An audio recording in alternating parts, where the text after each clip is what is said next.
Muito bem, vamos lá, já temos alguns números aí na praça das pesquisas.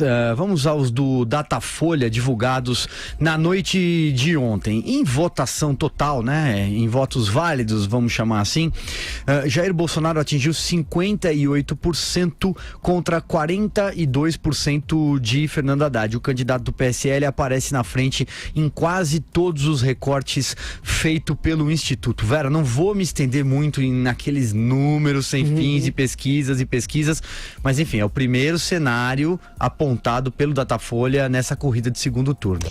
A gente já esperava, né, Silvio, que o Bolsonaro fosse abrir. Falamos isso aqui na transmissão do próprio domingo, do dia da eleição. Porque quando uma onda vem, a não ser que haja algo que a contenha, ela tende a permanecer e a ganhar força, inclusive. A onda do Bolsonaro veio muito forte, inclusive no dia da eleição, quase levando a que ele ganhasse no primeiro turno. Faltou muito pouco. Então a ele faltava conquistar essa maioria absoluta, algo que poderia vir, e a gente falou isso aqui, crescendo em Minas, crescendo um pouco no Nordeste, e aparentemente foi isso que aconteceu. Ele agora concentra esforços para falar com o povo do Nordeste, a gente até vai tratar de uma pauta em seguida que diz respeito a essa estratégia, para justamente liquidar a fatura onde ele ainda é um pouco vulnerável. E eu digo um pouco por uma razão, ele não foi tão mal lá no primeiro turno quanto se esperava, chegou a ganhar em várias capitais. Então ele tem uma situação confortável que o leva a fazer uma política de retranca, né?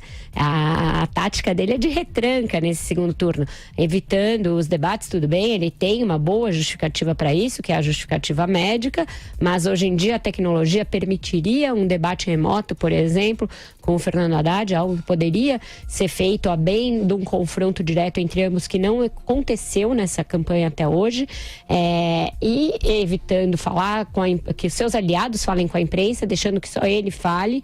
Ele tem falado até bastante sistematicamente, mas hoje ele deu a orientação de que não fala. Então a tática dele toda é de retranca. A do Haddad eu já não sei qual é, porque é uma tática meio de barata tonta. Ele busca apoios ali que não dizem muito ao eleitorado, e essa própria pesquisa da Datafolha diz isso, que o eleitor está pouco se lixando para quem o seu candidato do primeiro turno vai apoiar, etc. Ele não está nem aí para isso. Esses apoios muitas vezes não vêm, ele vai atrás e o apoio não vem na forma como ele imaginava, com a ênfase que ele imaginava. Então a estratégia muito errática do PT nesse segundo turno, que se traduz nesses números muito dilatados aí da vantagem do Bolsonaro. Andreasa, vamos lá, é a maior diferença entre dois candidatos desde 2002.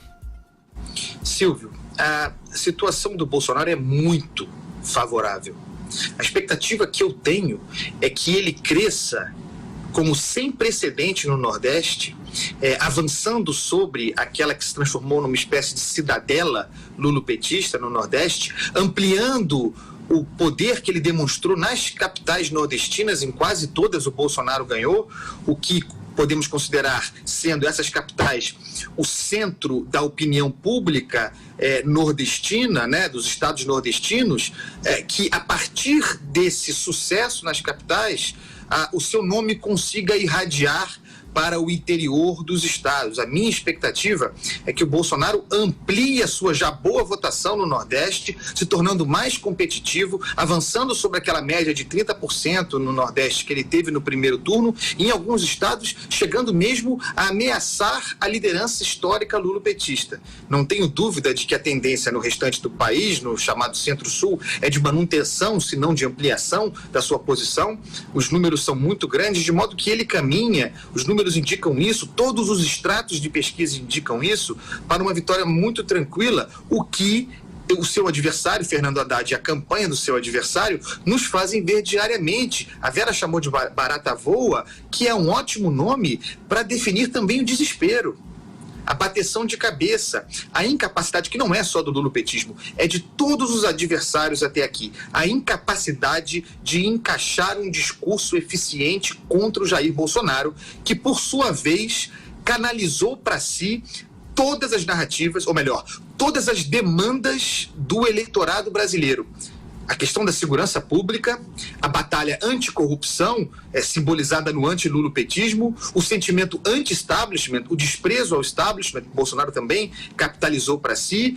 É um conjunto muito poderoso. Tem a questão dos valores, dos costumes, né? Quer dizer, uma rejeição da sociedade a uma agenda elitista artificial, longamente imposta goela abaixo do brasileiro, uma reação também canalizada pelo Jair Bolsonaro. Muito difícil a situação do Fernando Haddad. Só não se pode dizer que a eleição está liquidada, evidentemente, porque faltam muitos dias até lá, e também porque o PT é profissional de disputa em segundo turno. De modo que qualquer brecha daí, porque o Bolsonaro está na defensiva, conforme dito muito bem pela Vera, porque o PT precisa apenas de uma falha equivocada do Jair Bolsonaro para tentar fazer uma revolução, especificamente no Nordeste, e subir sua condição competitiva. Se o Bolsonaro não entregar, e vejam, também é preciso dizer, todas as vezes em que o bolsonarismo, ele e seus assessores, entregaram falas ou manifestações muito ruins, gerando uma expectativa de que isso fosse explorado contra eles, diante disso, cresceram. Então também, mesmo que o Bolsonaro ofereça condições para um ataque, para um contra-ataque lulopetista, não significa que será eficiente, não tem sido ao longo dessa campanha. O Bolsonaro botou, como se diz na linguagem do TURF, 3 ou 4 corpos na frente. É por aí mesmo. Joel. Um breve comentário. De fato, Bolsonaro começa o segundo tempo da partida, tá 3-0 para ele, basta ele defender direitinho ali, não se expor muito, não atacar, que ele vence. Qual que é a esperança do PT? A esperança do PT, se houver alguma, é conseguir ocupar uma visão de centro do Brasil e pintar o Bolsonaro como um autoritário, louco, violento, totalmente incompetente e vazio de propostas. Para essa estratégia, seria importante para o PT conseguir confrontar o Bolsonaro diretamente, coisa que ele não parece disposto a fazer, e ainda por cima tem o sólido argumento médico aí contra participar dos debates, então realmente o debate presencial, por enquanto pelo menos, está fora de cogitação, e o PT vai tentar aí ocupar esse espaço do centro e explorar algumas possíveis vulnerabilidades do Bolsonaro. Uma coisa está clara, a mídia por muito tempo tentou explorar o discurso do Bolsonaro na chave moral, confrontando ele como machista, como homofóbico, às vezes até como racista, com graus variados de exagero aí nas acusações. Isso foi um tiro no pé completo. O Bolsonaro sempre cresceu em cima disso, inclusive nas sabatinas que ele fez com a imprensa no primeiro turno, também crescia em cima disso. Agora ele tem um outro lado do discurso que talvez apresente uma complicação a mais. O Bolsonaro tenta se vender muitas vezes como um liberal econômico. Para certos grupos do Brasil isso funciona.